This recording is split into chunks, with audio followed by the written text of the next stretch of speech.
Gagamitin na lang mga loads kung sino may gusto. Ayan po,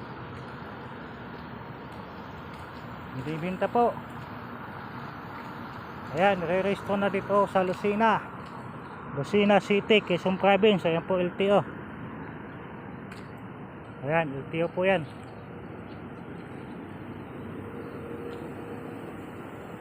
Ayan po. Oh. Ang plaka po niya tinanggalan po kasi baka makuha. Ayan, pero may plaka po yan. Kompleto po yan, papel. Bukas rehistro na po yan bukas mga lods. Thank you, maraming salamat. God bless, ingat po tayo.